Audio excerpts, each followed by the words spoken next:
प्रिय विद्यार्थियों, कोरोना संकट के मध्य शासन के ई लर्निंग प्रोग्राम के तहत हिंदी विशिष्ट के छठे और 10वीं कक्षा के लिए इस पहले वीडियो के साथ जिला उत्कृष्ट विद्यालय शिवपुरी की ओर से स्वीकार कीजिए पुण्यपाल सिंह बुंदेला का हाथ जोड़कर घर से ही नमस्कार। इस वीडियो में हम 10वीं कक्षा की पाठ्य पुस्तक नवनीत के विनय के पद शीर्षक से संकलित सूरदास के पदों का रसास्वादन करेंगे। सूरदास जी श्री कृष्ण की सगुण साकार भक्ति के कवि हैं। उनकी भक्ति सख्य भाव की भक्ति है। विनम्रता भक्ति का आवश्यक अंग है। सूरदास जी के इस पाठ में संकलित पदों में भी विनम्रता के उसी रूप के दर्शन होते हैं। इस पाठ का पहला पद है अविगति गति कछु कहत न आवे। इस पद में सूरदास जी ने सगुण भक्ति को निर्गुण भक्ति से श्रेष्ठ बताया है। कैसे सगुण भक्ति श्रेष्ठ है, कुछ तर्क देके उन्होंने स्पष्ट किया है। पहले इस पद को सुर और लय के साथ गाते हैं, आप भी गाएं, और उसके बाद व्याख्या की जाएगी, समझाया जाएगा। आप वीडियो बंद करके बाद में उसके व्याख्या को समझ लेंगे। चलिए आरंभ करते हैं। अब गति गति कछु कहत न आवे, अब गति गति कछु कहत न आवे। जो गूंगे मीठे फल को रस अंतर्गत ही भावे। अब गति गति कछु कहत न आवे। परम स्वाद सब ही सुनिरंतर अमित तोष उपजावे। मन वाणी को अगम अगोचर सो जाने सो पावे। अब गति गति कछु कहत न आवे। रूप रेख गुण जाति जुगत बिनु निरालंब कित धावे। सब विधि अगम विचारहि ताते सूर सगुण पद गावे। अब गति गति कछु कहत न आवे। अब इस वीडियो को यहाँ बंद करके आप एक बार सुर लय के साथ ऐसे ही गाएंगे।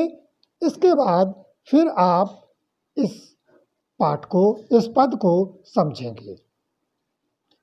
अभिगति गति कछु कहत न आवे। अभिगत का अर्थ है जिसे जाना ना जा सके, अर्थात निर्गुण निराकार ब्रह्म। निर्गुण निराकार ब्रह्म को जाना नहीं जा सकता, समझा नहीं जा सकता। इसी कारण निर्गुण निराकार ब्रह्म की भक्ति को सूरदास उचित नहीं मानते हैं। वे कहते हैं कि अभिगति निर्गुण निराकार ब्रह्म की स्थिति, गति माने दशा या स्थिति, कछु कुछ भी कहत ना आवे, कुछ कहते नहीं बनती। उसकी स्थिति तो ऐसी है, जो गूंगे मीठे फल को रस अंतर्गत ही भावे। जो जैसे गूंगे व्यक्ति को, जो बोल नहीं सकता, मूक व्यक्ति को मीठे फल को रस, मीठे फल का रस चखा दिया जाए, अंतर्गत ही भावे। अंतर्गत उसके हृदय में, उसके मन में ही उसका स्वाद आता रहता है, पसंद आता है। मन तो उसके रस का आनंद लेता है, लेकिन गूंगे से यदि कहा जाए कि वह फल कैसा लगा, तो वह अपनी जिह्वा से, अपनी वाणी से कुछ कह नहीं पाएगा। तो जिस प्रकार मीठे फल के रस का आनंद गूंगा व्यक्ति अपने मुख से बखान नहीं कर सकता, वैसे ही निर्गुण निराकार है, ब्रह्म है। परम स्वाद सब ही सुनिरंतर। इस निर्गुण निराकार ब्रह्म का स्वाद, स्वाद माने आनंद, परम है, सबसे अधिक है। सब ही सुनिरंतर, सबसे ही निरंतर, निरंतर रहने वाला आनंद है, सबसे अधिक आनंद है। स्वाद माने आनंद है। और वह अमित, आ माने नहीं, मित माने सीमा, जिसकी कोई सीमा नहीं है। इतना तोष, तोष माने संतोष, वह ब्रह्म अमित असीम संतोष उपजावे, उत्पन्न करने वाला है। यानी निर्गुण निराकार ब्रह्म का जो स्वाद है, आनंद है, वह परम है, बहुत अधिक है, और उससे असीम संतोष उत्पन्न होता है। किंतु वह ब्रह्म है कैसा? मन वाणी को अगम अगोचर, सो जाने जो पावे। मन, वाणी, वाणी माने भाषा, को अगम से अगम, आ माने नहीं, गम माने जा पाना, अगोचर, आ माने नहीं, गोचर माने देख पाना, समझ पाना। तो मन से और वाणी से, भाषा से उसके पास अगम जाया नहीं जा सकता, अगोचर उसे देखा नहीं जा सकता। मन और वाणी से उसको ना तो समझा जा सकता है, ना देखा जा सकता है। सो जाने जो पावे, सो वही जाने, जान पाता है, जो पावे, जो उसे पाले वही उसे जान पाता है। मन और वाणी से उसके पास, इंद्रियों, मन, बुद्धि से उसके पास जाया ही नहीं जा सकता है। बड़ी ही उलझी हुई पहेली है। यानी जो जान ले वो तो पाले, लेकिन पहले उसको ना तो जाना जा सकता है, न समझा जा सकता है। सूरदास जी आगे कहते हैं, रूप रेख गुण जाति जुगत बिनु, निरालंब कित धावे। और परेशानी है।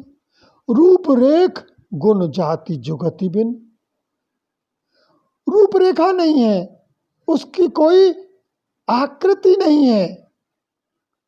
रूपरेखा, रूपरेख माने कोई रूपरेखा या आकृति।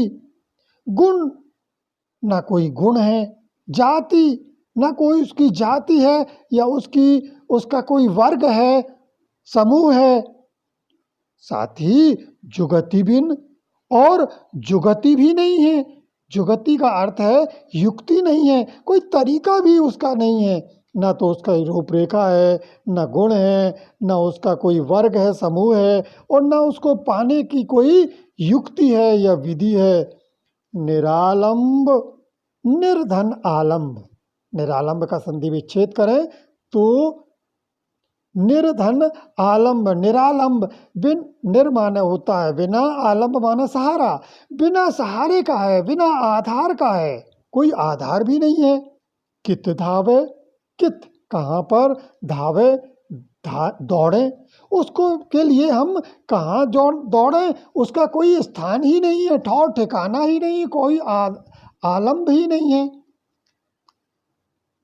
सब विधि अगम विचार ताते, सूर सगुण लीला पद गावे।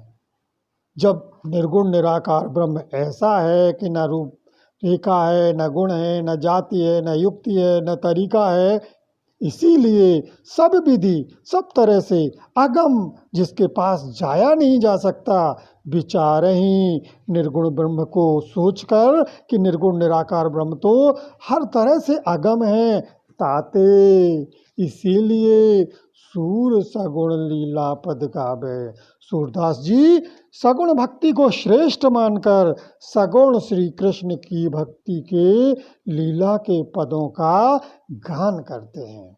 तो इस तरह से ये पहला पद हो गया। अब सस्वर वाचन करेंगे आप। अब इसको गाते हैं। हमारे प्रभु अवगुण चित न धरो, समदर्शी है नाम तुम्हारो, सोई पार करो। हमारे प्रभु अवगुण चित न धरो, इक लोहा पूजा में राखत, इक घर बधिक परो। सो दुविधा पारस नहीं जानत, कंचन करत खरो। हमारे प्रभु अवगुण चित न धरो। इक नदिया इक नार कहावत, मैलो नीर भरो। जब दो मिल एक बरन भय, सुर सरि नाम परो। हमारे प्रभु अवगुण चित न धरो। तन माया जो ब्रह्म कहावत, सूर सुमिल बिगरो। कै इनको निर्धार कीजिए, कै प्रण जात टरो। हमारे प्रभु अवगुण चित न धरो। इसके बाद वीडियो बंद करके आप इसी तरह सुर और लय में गाएंगे। पुनः वीडियो चालू करके इस व्याख्या को सुनेंगे। सूरदास जी भगवान श्री कृष्ण से कहते हैं कि हे प्रभु, हमारे अवगुणों को, हमारी बुराइयों को चित्त अपने मन में न धरो, का ध्यान मत कीजिए। हमारे प्रभु अवगुण चित्त न धरो। हे प्रभु श्री कृष्ण, मेरे अंदर अनेक बुराइयां हैं, उन बुराइयों पर आप ध्यान मत दीजिए। क्यों मत दीजिए? तर्क देते हैं सूरदास जी। समदर्शी है नाम तुम्हारो, सोई पार करो। हे प्रभु, आपका नाम समदर्शी है। समदर्शी का आशय है जो सबको बराबरी, समानता के भाव से देखता है, बराबर देखता है। क्या खरा, क्या खोटा, क्या छोटा, क्या बड़ा। समदर्शी है नाम तुम्हारो, आपका नाम ही समदर्शी है। सोई, इसीलिए पार करो, इसलिए इस सूरदास का उद्धार कर दो। भक्ति दर्शन में ये कहा गया है कि जीव ब्रह्म का रूप है और ब्रह्म से अलग होकर जब वह जन्म लेता है तो उसको 84 लाख बार बार जन्मना और मरना पड़ता है, और इस जन्म मरण के कारण उसे अपार कष्ट होते हैं। और यदि वो जिस जन्म में भगवान की, ईश्वर की सच्ची भक्ति कर लेता है तो वह परम आनंद को प्राप्त होता है, इस कष्ट से मुक्त हो जाता है। इसी को भवसागर से पार होना कहते हैं, जन्म मरण के बंधन से परे होना कहते हैं। तो सूरदास जी कहते हैं कि समदर्शी आपका नाम है, इसी कारण आप इस नाम के कारण ही मुझे जन्म मरण के बंधन से पार कर दीजिए। अब कुछ और उदाहरण देते हैं कि ये वस्तुएं भी भेदभाव नहीं करती। एक लोहा पूजा में रखत, एक घर बधिक परो, सोब दुविधा पारस नहीं जानत, चंचल कंचन करत खरो। एक लोहा की वस्तु पूजा में राखत, पूजा गृह में, मंदिर में भी लोहा की वस्तुएं होती हैं। एक घर बधिक परो, उसी लोहे की एक वस्तु बधिक के घर, एक पवित्र स्थान पर लोहे की वस्तु, और उसी लोहे की एक वस्तु दुष्ट व्यक्ति के घर में भी है। सो दुविधा पारस नहीं जानत, कंचन करत खरो।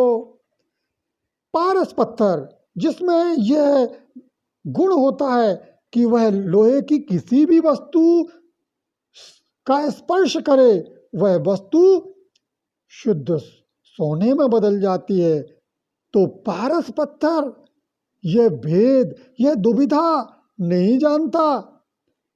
क्या मंदिर में रखा हुआ लोहा और क्या बधिक के हत्यारे के हाथ का गड़ासा, वो तो जिस किसी भी लोहे का स्पर्श करेगा उसको खरे सोने में बदल देगा।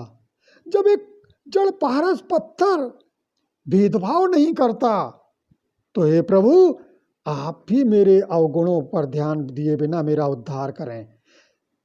एक नदिया एक नार कहावत, दूसरा उदाहरण, एक नदिया एक नार कहावत, मैल और नीर भरो, जब दो मिले एक वरण भये, सुरसर नाम परो। एक नदिया, एक निर्मल जल वाली विशालकाय नदी, एक नार कहावत, और एक नार यानी नाला कहलाता है मैलो नीर भरो।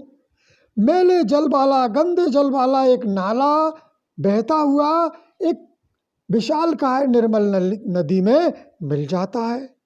जब वह निर्मल जल वाली विशाल नदी और ये गंदे जल का छोटा नाला दो मिल एक वर्ण भय, एक रूप हो गए। वर्ण माने रूप हो गए, एक रंग हो गए। सुरसरी नाम परो, वे दोनों जल के स्रोत जब आगे जा बढ़ते हैं तो उन्हीं का नाम सुरसरी यानी गंगा हो जाता है। सुरसरी नाम परो, गंगा नाम हो जाता है। उसी गंगा में एक नाला भी मिल गया था, लेकिन उसे कोई गंदा नाला नहीं कहता, गंगा कहता है। तन सूरदास जी आगे कहते हैं, तन माया जो ब्रह्म कहावत, सूर सो मिल बिगरो। अब सूर के अंदर ये बुराइयां कहाँ से आ गई हैं सूरदास के अंदर, तो उसका स्पष्टीकरण करते हैं सूरदास जी। तन माया जो ब्रह्म कहावत, तन यह शरीर, माया वह बुराइयां संसार की जो जीवात्मा को ब्रह्म से दूर करती हैं। ब्रह्म से ही यह जीव यानी शरीर आया है और ब्रह्म की यह माया है। तीन तत्व हैं इस जगत के, ब्रह्म, जीव और माया। तन माया जो ब्रह्म कहावत, तो शरीर भी ब्रह्म है और माया भी ब्रह्म है। सूर सो मिल बिगरो, सूरदास कहते हैं कि उसी माया से मिलकर यह शरीर बिगड़ गया है। सूरदास रूपी इस जीवात्मा का शरीर उस माया से मिलकर ही बिगड़ गया है जो आपका ही रूप है। इसलिए के इनको निर्धार कीजिए, के या तो इनका, इस सूरदास का निर्धार कीजिए, उद्धार कर दीजिए। के प्रण जात टरो, के या फिर प्रण अपनी प्रतिज्ञा से, जात टरो आप टल जाइए, क्योंकि आपकी प्रतिज्ञा है कि आप समदर्शी हैं। समदर्शी हैं तो सभी का उद्धार आपको करना चाहिए। कहे इनको निर्धार कीजिए या तो इस सूरदास का उद्धार कर दीजिए, क्योंकि यह भी माया के कारण ही बिगड़ा है। के प्रणजात टरो या फिर आप अपनी प्रतिज्ञा से टल जाइए। इस पाठ के इस भाग में 2 ही पद रहेंगे। अगला भाग लेकर मैं शीघ्र ही उपस्थित होऊंगा, जिसमें शेष 2 पदों को समझाया जाएगा। साथ ही एक जिज्ञासा एक विद्यार्थी द्वारा व्हाट्सएप ग्रुप के माध्यम से मेरे पास आई थी। उसमें उसने ये कहा था कि सर मेरे पास पाठ्य पुस्तक नहीं है, मैं क्या करूं? तो इसका जवाब ये है कि वीडियो में ही इस जो मैं पढ़ा रहा हूं उसका प्रिंट आपके सामने आ रहा है, उसका आप स्क्रीनशॉट ले लें। रही बात प्रश्नोत्तर की, तो प्रश्नोत्तरों के लिए मैं व्हाट्सएप ग्रुप पर ही प्रश्नोत्तर वाला पृष्ठ का प्रिंट भेजूंगा। अन्य ग्रुप वाले हिंदी के शिक्षक भी अवश्य ही प्रश्नोत्तर वाले पृष्ठ का प्रिंट भी अपने ग्रुप के माध्यम से विद्यार्थियों के पास अवश्य ही पहुंचाएं। जय हिंद।